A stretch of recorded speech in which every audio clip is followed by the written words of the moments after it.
اب لوگ انتظار کر رہے ہیں کہ میں کچھ کہوں.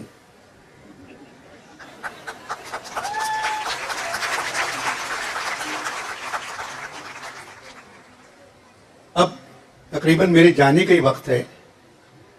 66 برس میں نے جھوٹ لکھا، جھوٹ بولا. آج میں نے فیصلہ کیا ہے کہ اللہ کو منہ دکھانا ہے، میں سچ کہوں گا، کوئی لفظ جھوٹ نہیں کہوں. پاکستان دنیا کا سب سے اچھا ملک ہے. میں نے جھوٹ بولنا چھوڑ دیا. پاکستان دنیا کا سب سے اچھا ملک ہے. صوبہ سندھ میں ایسی مردم شماری ہوتی ہے پوری دنیا میں نہیں ہوتی.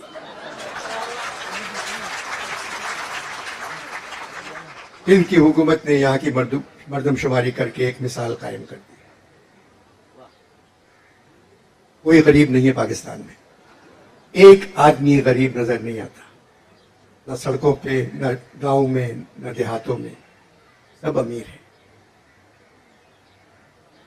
پاکستان پہ قرضہ نہیں ہے، ایک آنے کا قرضہ نہیں ہے.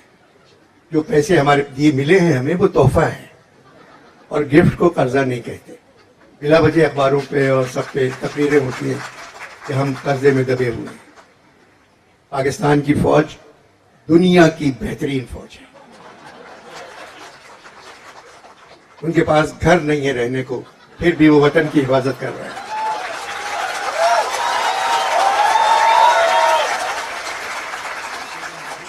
ان کے پاس گاڑیاں نہیں ہیں، وہ پیدل سرحدوں پہ جاتے ہیں.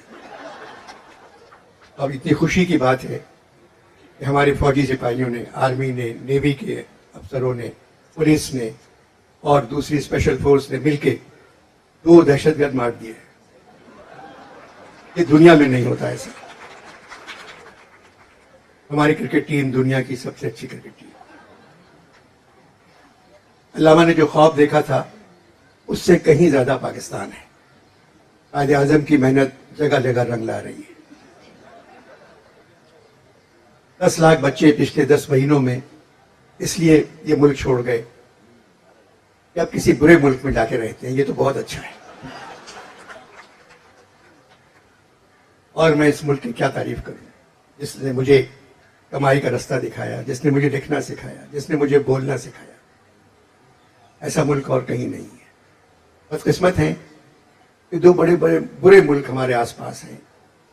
سامنے ہندوستان ہے، پیچھے افغانستان ہے. قائد اعظم کو یہ پلاٹ لینے کی کیا ضرورت تھی؟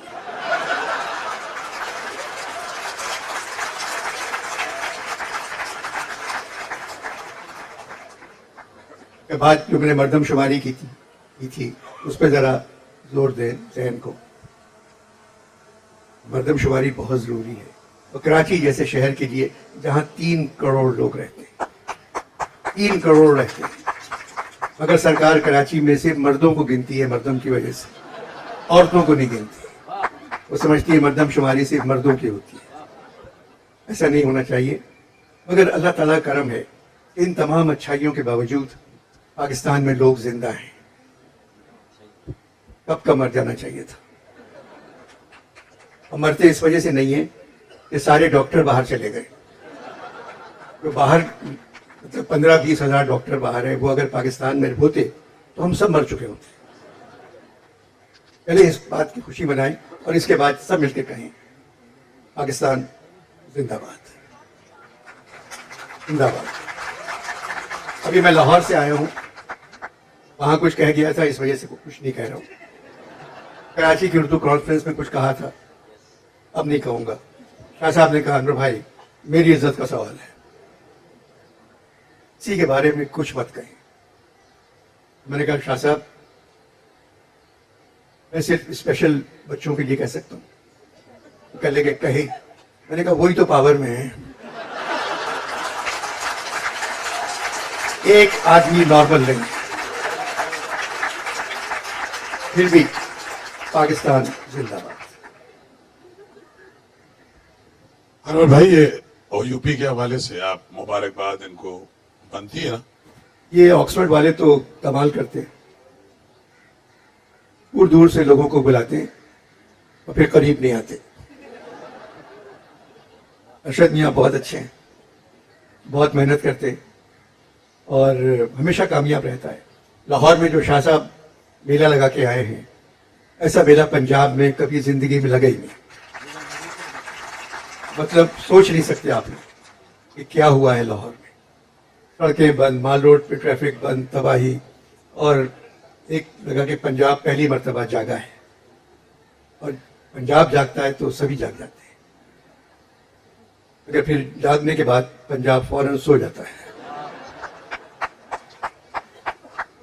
مگر یہ کہ شاہ صاحب نے کمال کیا. وہاں ایک ادبی فیسٹیول بہت ہو رہے ہیں.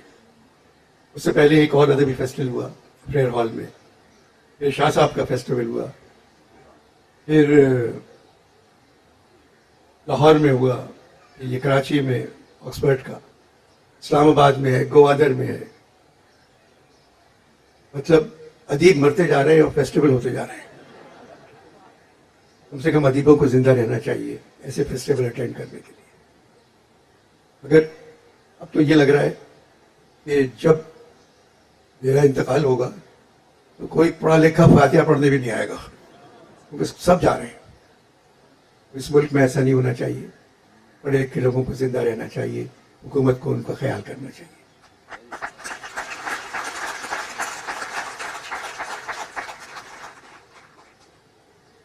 فیض صاحب کا شعر ہے, دیار یار تیری جوشش جنوں پہ سلام, دیار یار تیری جوشش جنوں پہ سلام, میرے وطن تیرے دامان تار تار کی خیر. اس شعر کے بعد ہم کیا کہہ سکتے ہیں؟ صرف امید رہ گئی ہے نوجوان لڑکے لڑکیوں سے.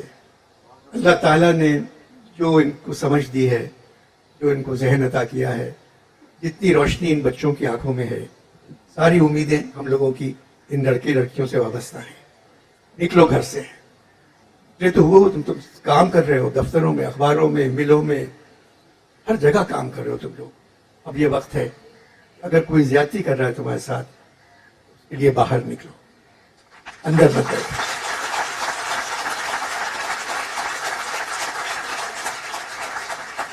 تم ہی لوگ ہو. اقبال کا خواب بھی تم ہو, قائد کی محنت بھی تم ہو. ہم لوگوں نے کچھ نہیں کیا, ڈھیلے کا کام نہیں کیا میری عمر کے لوگوں نے. خالی میرا کام یہ نہیں ہے کہ میں ٹیلی ویژن پہ آ کے ہر ہفتے لوگوں کو خوش رکھوں. میرا کام دوسرا تھا, پڑھانا تھا, بچوں کو پڑھانا تھا. میں نہیں کر سکا وہ کام.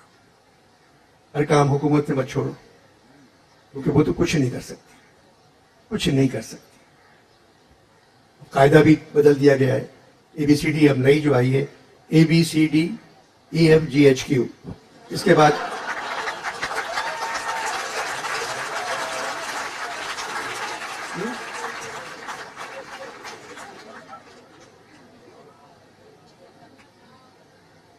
اور پھر ایک GHQ کی اور بھی بڑی اچھی بات ہے.